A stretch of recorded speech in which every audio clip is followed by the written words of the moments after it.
बहुजन आघाड़ी और आली जनाब प्रकाश अंबेडकर साहब से जुड़ी हुई अखिल महाराष्ट्र कामगार कर्मचारी संगठन के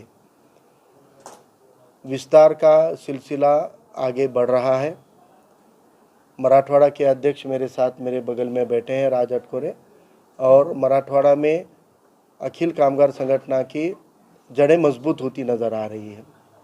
अभी हाल ही में कांग्रेस के कामगार संगठन को छोड़कर राजू देहाड़े जी ने वंचित बहुजन आघाड़ी कामगार संगठन में प्रवेश किया था।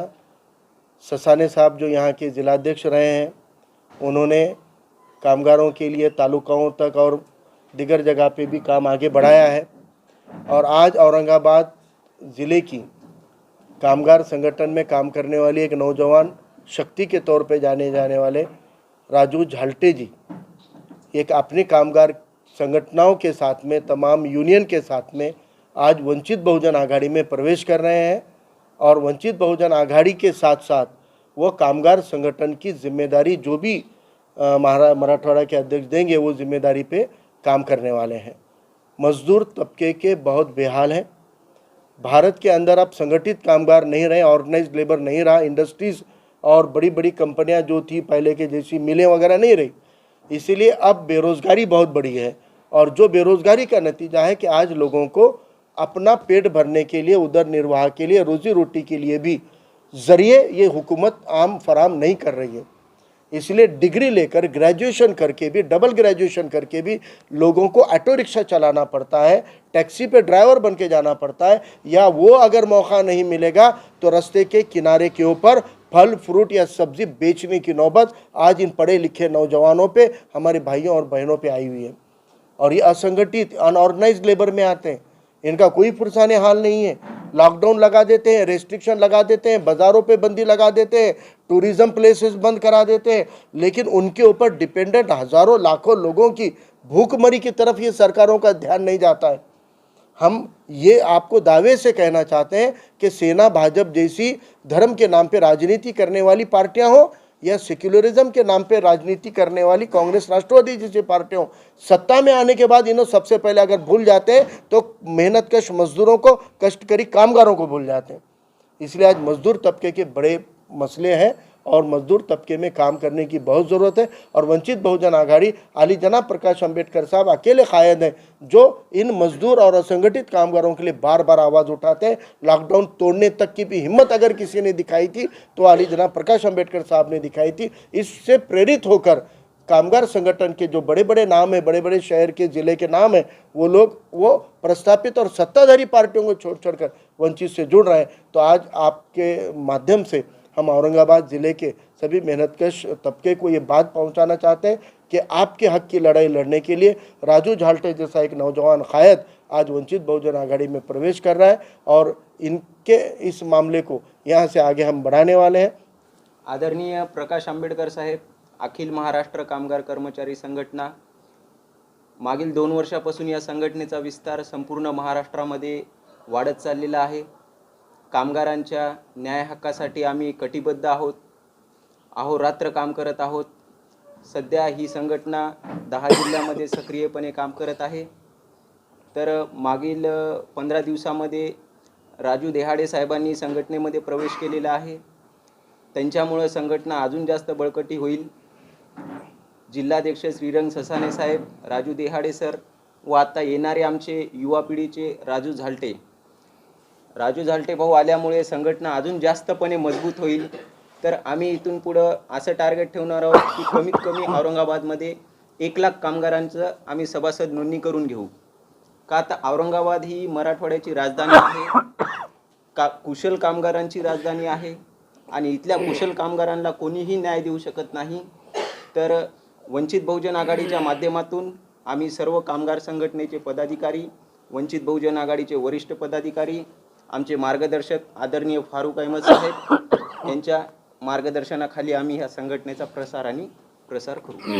देखिए, मैं ये बात आपने बहुत अच्छा सवाल पूछ लिया, इस बहाने से ये बात का तस्करा करने का एक मौका मिला है कि वंचित बहुजन आघाड़ी हर फ्रंट के ऊपर बढ़ रही है, हर समाज के लोग जुड़ रहे हैं, ताकत बढ़ रही है।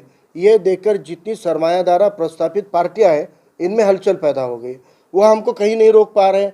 वो हमारी बढ़त को, हमारी संख्या को रोक नहीं पा रहे हैं, तो वो पुलिस की आड़ में हमला करने की कोशिश कर रहे हैं। हम कोई प्रोग्राम लगाने को जाएंगे तो वहाँ पे हमको रिस्ट्रिक्शन बताए जाएंगे, वहाँ पर हमको कोविड का बहाना बताया जाएगा। लेकिन मैं आपको अभी दिखा सकता हूँ कि कांग्रेस हो, राष्ट्रवादी हो, शिवसेना हो या भाजपा हो, इनके मंत्री, संतरी, आमदार, खासदार खुले आम बड़े बड़े प्रोग्राम ले रहे हैं, पब्लिक मीटिंग ले रहे हैं, जलसे ले रहे हैं, उनके ऊपर कोई मामला दर्ज नहीं होता है, उनके खिलाफ में कोई केस नहीं होता है। लेकिन वंचित कुछ करने जाती है। इस शहर के अंदर आधे दर्जन से ज़्यादा टूर्नामेंट हमारे साथ शुरू हुए और वो बराबर चलते रहे और अभी उनके इख्तिताम पे आए। 26-28 को उनका इख्तिताम भी हुआ है। लेकिन वंचित बहुजन आघाड़ी का टूर्नामेंट शुरू होने से पहले उसको खत्म कर दिया गया और 70 लोगों के ऊपर मामला दर्ज किया। यहाँ पर हम आपको बताते हैं कितने आंदोलन हो रहे हैं। रिस्ट्रिक्शन में अलाउड थे क्या आंदोलन? जनसभाएं अलाउड थी क्या? जनसभाएं हो रही कि नहीं हो रही? लेकिन उनके ऊपर पाबंदी नहीं है, क्योंकि इस पुलिस की आड़ वो लोग ले रहे हैं जिनको हमारी बढ़त नजर नहीं है, देखना पसंद नहीं है, और वो पुलिस को फोन करके इंफॉर्मेशन दे के बोलते हैं यहाँ ऐसा हो रहा है, कार्रवाई करो। तुम्हारी आमदार की और खासदारी का वजन अगर तुम वंचित को दबाने में लगाओगे तो वंचित तो दबेगी नहीं, लेकिन वंचित ऐसी उभरेगी कि तुम्हारी आमदार की खासदारी को दबाने का काम करके रहेगी। हम तुम्हारे इस रसूख को दबा के रखे रहेंगे। और हमने कल हमने डीसीपी मैडम को कल मुलाकात की, डिप्टी कमिश्नर ऑफ पुलिस को, और उनको कहा कि ये इस तरीके का अगर दूजा भाव, गैर बराबरी का रवैया अगर पुलिस डिपार्टमेंट हमसे करता है तो ये संविधान को और कानून को अपेक्षित नहीं है। केस करने सब पे करो, जो जो मीटिंगें ले रहे हैं उनको आप रोकने का इख्तियार नहीं है आपको, पॉलिटिकल पार्टी को अपने जल से एक्टिविटी से। हाँ, हम अगर आपका कानून तोड़ रहे हैं आप गुनाह दाखिल करो, लेकिन लेने नहीं देंगे तो आप किसी सियासी पार्टी के एजेंट है क्या? तो आला ऑफिसरों की नीयत अच्छी है, लेकिन जो लोकल लेवल के पुलिस कर्मचारी होते हैं ये पॉलिटिकल दबाव में आकर हमको तकलीफ देने का काम कर रहे हैं। हमने कहा है कि कोई भी अधिकारी का, कर्मचारी का, पुलिस डिपार्टमेंट का दबाव हम बर्दाश्त नहीं करेंगे। और हम आगे चल के सीपी साहब को भी हमने वक्त मांगा है, क्योंकि कोविड के प्रोटोकॉल में उनको पाबंदी थी, नहीं मिल रहे थे। हमने कहा है कि हमसे अगर आप मिलो और अगर ये केसेस जो पीछे नहीं लिए तो इंशाल्लाह हम एक बहुत बड़ा आंदोलन पुलिस विभाग के खिलाफ में करेंगे, पुलिस डिपार्टमेंट के खिलाफ में करेंगे। हर तबके के अंदर वंचित की कामगार संगठन बड़ी ताकत से काम कर रही है। आप देखिए, वाहतुक सेना सरमायादार, यानी अभी मुख्यमंत्री है उनका, शिवसेना का, और शिवसेना के कामगार, दर्जनों कामगार शिवसेना छोड़ के वंचित में आ रहे हैं, क्योंकि वंचित बहुजन आघाड़ी के पास में नेतृत्व है, लीडरशिप है, जो उनके हक के लिए लड़ सकती है, जो उनको इंसाफ दिला सकती है। इसलिए सत्ताधारी पार्टी के कामगार टूटकर वंचित बहुजन में क्यों आ रहे? इसी वजह से आ रहे। और हमारा ये कहना है कि उद्योग और रोजगार बढ़ेगा तो कामगारों के लिए भी फ़ायदा होगा। इसलिए आज हुकूमत ने टूरिज़्म वगैरह चालू करने का इशारा दिया है, तो मुझे ठीक है कि हम हुकूमत का इस्तकबाल कर दें कि आपने कम से कम जो मुंह दबाने का काम किया था आवाम का, उसको हाथ को हटा दिया है। लेकिन आइंदा हम ना टूरिज़्म बंद होने देंगे, ना तो हम कोई संस्थान, ना कोई संगठन, ना कोई एक्टिविटी बंद होने देंगे। अगर कानून की आड़ में हमको दबाया जाएगा तो कानून तोडणे का काम भी वंचित बहुजन आघाडी बड़ी ताकद से कर सकते हैं। आजच्या तारखेमध्ये महाराष्ट्रामध्ये ग्रामीण भागात 70% दुर्गम भाग असे आहेत जिथं पिण्याचं पाणी सरकार पोहोचू शकली नाही, टँकरनं पिण्याचं पाणी द्यावं लागतो। टँकर लॉबी निर्माण झाली आहे, टँकर माफिया निर्माण झालेला आहे। तुम्ही महाराष्ट्राच्या जनतेला पाणी पाजू शकले नाहीत आणि तुम्ही वाईन पाजवता। वाईन तुम्ही किराणा दुकानावर, पानपट्ट्यावर, पानटपऱ्यावर, ढाब्यावर उपलब्ध करता। वाईनसाठी कोणतं लायसन्सचं बंधन राहिलेलं नाही आहे। दारू पाजवण्यासाठी सरकार निर्णय घेते, कशासाठी? रेव्हेन्यू वाढवण्यासाठी, महसूल वाढवण्यासाठी। आणि जर नैतिकता मोडून तुम्हाला जर महसूलच वाढवायचा असेल तर सगळे 2 नंबरचे धंदे कॉमन करा ना। मग शेतकरी आत्महत्या करतायत कारण त्यांना नापिकी होते, त्यांच्या पिकाला भाव नाही। तुम्ही शेतकऱ्यांना गांजा पिकवण्याची परवानगी देऊन टाका।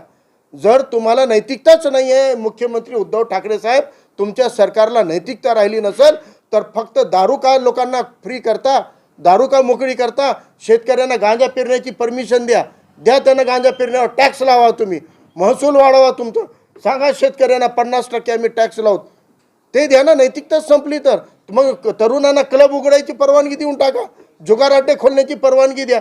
जर फक्त महसूल हा विषय आहे तर सरकारनं आपले नैतिकता मोडू नये। आपसे भी आगे इम्तियाज जलील चल रहे हैं, वो बोल रहे कि अगर ऐसा होता है, वायु खुलती है, तो तोड़ने वाले हम होंगे, ये खासदार होंगे। तो आप तो एग्रेसिव भूमिका नहीं ले रहे। देखिए, हम आपको ये कहते हैं कि सरकार को नियमों से रोकना ही लोक प्रतिनिधियों का काम है। गलत कानून बनने के बाद सरकार की नीतियों का सभागृह में विरोध करना इनका काम है। ये पार्लियामेंट में खड़े होकर क्यों नहीं कह रहे हैं कि शराब को बढ़ावा देने वाली, पार्लियामेंट में हमने भेजा है ना, पार्लियामेंट ने हमने भेजा है उनको हमारा प्रतिनिधित्व करने के लिए। राज्य सरकार के निर्णय के खिलाफ पार्लियामेंट को हिलाना चाहिए, इन्होंने एमपी ने कहना चाहिए कि ऐसे गलत फैसले राज्य कैसे ले सकती है, और वो फैसलों पर रोक लगाने के लिए केंद्र को गुहार लगानी चाहिए। राज्यपाल को आदेश देने लगाना चाहिए पंतप्रधान को कि ये गलत तरीके का कानून अगर महाराष्ट्र असेंबली ले भी रही है तो राज्यपाल ने दस्तखत नहीं करनी चाहिए। दस्तखत के बिना तो कानून लागू नहीं होगा ना। तुम वो करो ना पूरे महाराष्ट्र का। हम औरंगाबाद में वाइन बिकने, आज भी बिक रही है वाइन, कल भी दुकानों में आके बिकने वाली है। हाँ, मुंह से खाली आवाज निकालने से नहीं, एक्शन स्पीक्स लाउड मोर। आप करके बताओ। जब सरकार लाइसेंस दे दी कि किराना दुकान में वाइन रखने का, तो वो कानूनन तरीके से किराना वाला बेचेगा, आप रोकने की बात कर रहे। अरे शराब के अड्डे तो बंद कराओ अपने बस्तियों में। मैं पूछना चाहता हूँ इम्तियाज साहब से, आला ऊंचे तबके के लोगों के बस्तियों में लाइब्रेरी होती है, आला ऊंचे तबकों के बस्तियों के अंदर गार्डन होता है, पार्क होता है, स्टडी सेंटर होता है, और हम पिछड़े तबकों के, मुसलमानों के और दलितों के बस्तियों के अंदर शराब के अड्डे खोलते हैं, कैरम के अड्डे खोलते हैं। ये गैर तरीके का गैर कानूनी काम हो रहा है। आप इसके खिलाफ आवाज़ क्यों नहीं उठाते? और ये इसके खिलाफ में आप बोलते नहीं, और आप बोलते हैं हम वाइन बिकने नहीं देंगे। अरे आप ये कानून को ही रोको ना, पूरे महाराष्ट्र के लिए फायदा होगा। और हम ये कानून के खिलाफ में ये भूमिका ले रहे हैं कि सरकार ने नैतिकता से अपना राज करना चाहिए। जिस सत्ता को नैतिकता और सामाजिक न्याय की जोड़ नहीं होती है, ऐसी सत्ताएं उखड़ जाती है, उनको उखाड़ कर फेंक दिया जाता है। ये मुख्यमंत्री को भी समझना चाहिए। सर, जैसा आपने इशारों में कहा कि आमदार खासदार मतलब क्या हम सियासत और राजनीति कारपेटिंग है, वो आपको लगता है सर कि औरंगाबाद के जो भी आमदार है या खासदार है, क्या उनका कहीं ना कहीं आपकी पार्टी को दबाने का काम किया जा रहा है, जैसा आपने अभी कहा अपने बयान में? जाहिर बात है, बढ़ती हुई पार्टी है, हर समाज हमसे जुड़ रहा है। हमारे साथ में SC ST OBC माइनॉरिटी और हिंदू कहने वाले, OBC तबके के कट्टर कहने आने वाले हिंदू OBC तबके के लोग हमारे साथ जुड़ रहे हैं। तो फिर सभी पार्टियों के धाबे जो है, मराठीमध्ये चांगला म्हणतात, धाबे दणाणलेले आहेत, पैरों तले की जमीन सरक रही है रेत के जैसे, तो परेशान है। कैसे रोकेंगे वंचित को? हमारा मुकाबला नहीं कर सकते ना। हम डिबेट को तैयार है हर विषय के ऊपर। चंद्रकांत खैरे हिम्मत है तो आओ हमारे सामने, आओ इम्तियाज जलील हमारे सामने, कोई भी मुद्दे के ऊपर हम डिबेट करके बताएंगे आपको, आपकी ड्यूटी क्या है वो समझाएंगे हम। आप आवाम को बेवकूफ़ समझ रहे हो, धर्म जाति की राजनीति करते हो, और हम यहाँ पे डेवलपमेंट की, लोगों को साथ में लेने की राजनीति कर रहे हैं। आप हमको दबाव बनाने के लिए पुलिस की मदद करते हो, पुलिस की आड़ लेते हो, पुलिस के जरिए हमला करते हो। अरे हिम्मत है तो सामने आकर हमला करो, डायलॉग करो वंचित के साथ में। हम सवाल जवाब के लिए तैयार है। आपको हमको रोकना है तो सामने आकर रोको ना। आप पुलिस की आड़ में रोक रहे हो, लेकिन हम ऐसा होने नहीं देंगे, क्योंकि ये डिपार्टमेंट जो है ये किसी के पॉलिटिकल लीडर के जागीर नहीं है। ये संविधान के और कानून के अंदर से चलेगा। ये देश किसी नेता के पॉलिसी से नहीं, तो संविधान के बल पे चलने वाला, और उसको चलाने के लिए हम उतने काबिल है कि हम उनको चलाने के लिए मजबूर करेंगे। सर, एक मेरा सवाल ये है कि जैसा आपने चंद्रकांत खैरे साहब का नाम दिया, इम्तियाज जलील खासदार साहब का नाम दिया, खैरे साहब का 20-25 साल का एक अपना पीरियड गुजरा है, और खासदार साहब का 2.5-3 साल का पीरियड गुजरा है। तो क्या तुलना पाते हैं आप, क्या महसूस करते हैं? उनके राज्य में विकास हुआ था या नहीं हुआ था, या इनके हुआ था, क्या फर्क महसूस करते हैं आप दोनों के कार्यकाल में? दोनों धर्म जाति के मुद्दों पे राजनीति करते हैं, दोनों टिका टोपी की राजनीति करते हैं, दोनों पुतलों की राजनीति करते हैं, दोनों महाराणा प्रताप और से टीपू सुल्तान की राजनीति करते हैं। अरे आप आवाम के मसलों के लिए चुन के दिए ना आपको हमने, और आप कोई ठेकेदार नहीं है, ना हिंदुओं के ठेकेदार खैरे हैं, ना मुसलमानों के सिपे सालार इम्तियाज है। तो आपको पब्लिक ने चुन के दिया है, डेवलपमेंट के लिए चुन के दिया है। आप उसके ऊपर बात कीजिए, उसके ऊपर काम कीजिए। आप हिंदू मुस्लिम की नूरा कुश्ती चलाकर, नूरा कुश्ती खेलकर लोगों को बहकाने का काम करें। अरे कौन से टॉपिक पे चर्चा होनी चाहिए आज बच्चों के स्कूल के मुस्तकबिल तबाह हो रहा है, भवितव्य तबाह हो रहा है, एग्जाम नहीं हो रहे, स्कूल नहीं हो रहे, कॉलेज नहीं हो रहे, 3-3 साल से टीचर पढ़ा नहीं रहे, बच्चे पढ़ नहीं रहे, आने वाली पीढ़ी अनपढ़ और जाहिल और गंवार निकलने वाली है। इसकी फिक्र आपको है कि नहीं है? आप इस मुद्दे के ऊपर बात क्यों नहीं करते? 25 साल से खैरे ने भी औरंगाबाद को प्यासा रखा, और 2.5 साल से मौजूदा MP ने भी औरंगाबाद को प्यासा रखा। पानी नहीं पिला सकते आप हमको? आप हमको रेगुलर पानी नहीं दे सकते, आप रास्ते ड्रेनेज नालियाँ नहीं दे सकते, और आप यहाँ पे धर्म जाति के नाम पे मुद्दों पे राजनीति करते हो। और जब हम आपके ऊपर सवाल उठाते, आप हमारी ताकत को कम करना चाहते हो, आप हमको दबाना चाहते हो। 70 लोगों के ऊपर मामला, चोरी डकैती की थी क्या हमने? गांव के उस कोने में जहां पे आबादी नहीं है, वहां पे एक टूर्नामेंट ही तो खेल रहे थे ना। और आपका आमदार चषक चलता है, आपके इसी जिले के अंदर आमदार के नाम पे, मंत्री के नाम पे, खासदार के नाम पे टूर्नामेंट चालू होते हैं, वो चलेंगे, लेकिन वंचित का टूर्नामेंट नहीं चलेगा, वंचित की सभाएं नहीं चलेगी। क्यों नहीं? इसलिए कि वंचित के सवाल इनको परेशान करते हैं। ये वंचित से इसलिए डरते हैं कि वंचित उनके किरदार पे सवाल उठाती है, उनके नियत पे सवाल उठाती है, और हमारे सवालों से बचने के लिए वो हमारी बात को, हमारी आवाज़ को दबाना चाहते हैं, हमारी जुबान को काटना चाहते हैं। लेकिन इस मुल्क का संविधान हमको बोलने का बराबरी का इख्तियार देता है। हम लड़कर झगड़कर बोलेंगे, लेकिन बोलेंगे जरूर। सर, अगर आपको न्याय नहीं मिला, जैसे आपने खेल के मैदान की बात की, यदि खेल के मैदान की जंग कहने के आने वाले समय में राजनीतिक जंग में तब्दील हो सकती है, ये कहना चाहते हैं आप? शुरू उन्होंने किया है, खत्म हम करेंगे। अगर ये जंग है तो जंग ही सही, आप शुरू कर रहे हो ना, हम खत्म करेंगे। अगर ये मामले पीछे नहीं लिए गए, हमारे ऊपर जो हमारे पार्टी के जिम्मेदारों पे जो मामले दर्ज किए, अगर ये पीछे नहीं लिए, आपने कलेक्टर दफ्तर पे, कमिश्नर दफ्तर के ऊपर मोर्चे निकलते देखे थे, पुलिस कमिश्नर के ऑफिस के ऊपर आंदोलन हम करेंगे, और पुलिस कमिश्नर का भी जहन ठिकाने पे लाएंगे कि आपके अधिकारी और कर्मचारी कोई पॉलिटिकल पार्टी के दलाल और एजेंट नहीं हो सकते। उनको संविधान का बंधन है, संविधान के हिसाब से बराबरी का उनको नियम अपनाना पड़ेगा, बराबरी का नजरिया रवैया रखना पड़ेगा। ये सवाल भी हम कमिश्नर साहब को, अगर कमिश्नर नहीं सुनेंगे आईजी के पास जाएंगे, आईजी नहीं सुनेंगे तो गृह मंत्री का घेराव करेंगे, लेकिन कानून के मुताबिक रवैया इनका हम करके रहेंगे। आपके पीछे कौन है? इम्तियाज जलील रहेंगे या चंद्रकांत खैरे? देखिए, दोनों तीनों भी हो सकते हैं, क्योंकि साहब इधर सुनिए, हमारी पार्टी की बढ़त उनको माइनस करके, ये सत्ता में रहते हुए, इनके आमदार, खासदार, मंत्री रहते हुए इनकी पार्टियां छोड़ छोड़ के लोग वंचित में आ रहे हैं। इस बात का दर्द उनको तो होगा ना, इस बात का तो उन्होंने अपने अंदर सुधार लाना चाहिए। लोग उनको क्यों छोड़ रहे हैं? वो अपने में सुधार नहीं लाएंगे, लेकिन एक अच्छा विकल्प, एक अच्छा पर्याय जो वंचित बन रहा है, उसको रोकने के लिए ये सब मिलकर काम कर रहे हैं।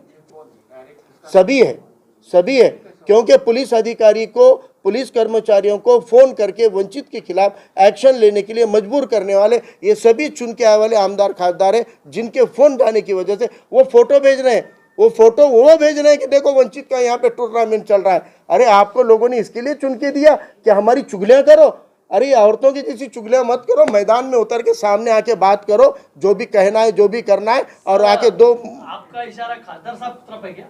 दोनों आजी माजी खासदार हो या भाजपा के मंत्री और आमदार रहो, ये सबके सब मिलकर वंचित को रोकने की कोशिश कर रहे हैं। मैं तो सब कह रहा हूँ, जब सब कहना होता है तो उसमें नाम की क्या जरूरत है? जब नाम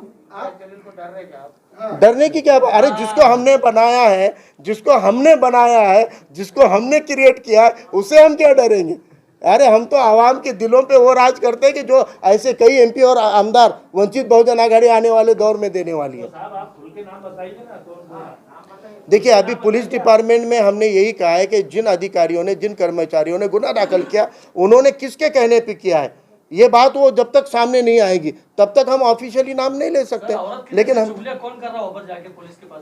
जो भी पीआई को, पीएसआई को, कांस्टेबल को व्हाट्सएप के ऊपर बैनर के फोटो, ग्राउंड के फोटो, सभा के फोटो भेज के कह रहे हैं ये देखो वंचित का प्रोग्राम चल रहा है, उसको रोको, वो जो भी है। अब जब तक हमको पुलिस डिपार्टमेंट की तरफ से कंफर्म नहीं होगा कि किसके कहने पर उन्होंने एफआईआर किए, किसके कहने पर गाड़ी भेजे, किसके कहने पर रोकने का काम किए, तब तक हम उनके नाम जाहिर करना ठीक नहीं होगा। लेकिन जाहिर है कि हमको ये गुपित माहिती हमारे पास भी आई है कि इन लोगों के पेट में दर्द हो रहा है, इसलिए ये हाथ पैर मार रहे हैं, लेकिन इससे कोई फायदा नहीं होगा। आवाम बहुत जागरूक है और इंशाल्लाह आवाम इस बात को समझती है। सर, इससे हटके एक मेरा सवाल है सर, कि औरंगाबाद के अंदर 80 से 85 हजार लोगों ने घर के लिए फॉर्म भरा था। मैं आवास योजना की बात कर रहा हूँ, तो मेरा सीधा सवाल ये है कि आप इसमें जो नाकाम हुआ है मामला पूरी तरह से, गरीब को इंसाफ नहीं मिला है, घर भी नहीं मिले, तो इसकी जिम्मेदार केंद्र सरकार है, स्टेट सरकार है, कि औरंगाबाद के स्थानिक नेता है? स्थानिक नेता है। आपको सरकार की योजनाएं, स्थानिक नेताओं की जिम्मेदारी है कि वो फंड का प्रॉपर यूटिलाइजेशन करे। हाल ही में हमारे मध्य के शहर अध्यक्ष अली जनाब अहमद जलील साहब ने एक निवेदन दिया, और निवेदन देके बताया कि जिनके पास जमीन नहीं है उनको घर देने के लिए जमीन रिजर्व की गई है, और रिजर्व की वाली जमीन 2 टप्पों में उन्होंने खारिज कर डाली। अरे आपने ली है ना, ऑक्यूपाई की है वो जमीन, सरकारी ज़मीन है और आप उसको जू पार्क के लिए दे रहे हो। अरे जिंदा इंसानों के लिए, फैमिलीज के लिए उनको घर देने की बजाय वो आप जानवर लाने के लिए ज़मीनें दे रहे हो। आपको अगर जानवर लाके जू पार्क बनाना है बनाओ, लेकिन और अलग ज़मीन लो ना। जो रिजर्व ज़मीन थी यहाँ के गरीबों के लिए, गरीब तबकों के लिए, वो ज़मीनें भी वो जू को देने का काम यहाँ का प्रशासन कर रहा है। इसके खिलाफ भी पहली बार आवाज़ अगर किसी ने उठाया तो जलीस अहमद वंचित बहुजन आघाड़ी के नेता ने उठाया, और उसको देखकर आप आमदार खासदारों की नींद खुल रही है कि अपनी ज़मीनें भी हड़प हो गई। इनको पता नहीं है क्योंकि ये अपनी प्रॉपर्टी डेवलप करने में लगे हुए हैं। मैंने पैंथर रिपब्लिकन पार्टी के अंदर गाड़े साहब के साथ में काम किए हुआ है, और आज बाबा साहब के नीले झंडे के नीचे काम करने की जो गाड़े साहब को देख के दिल में आकांक्षा थी, वो वंचित बहुजन आघाड़ी में बाबा साहब के जो खून के रिश्ते के बच्चे जो है हमारे बाला साहब, तो बाला साहब के साथ में, बाला साहब के अंदर हम बाबा साहब को देखते हैं। इसके लिए हमने वंचित बहुजन आघाड़ी के अंदर प्रवेश किया।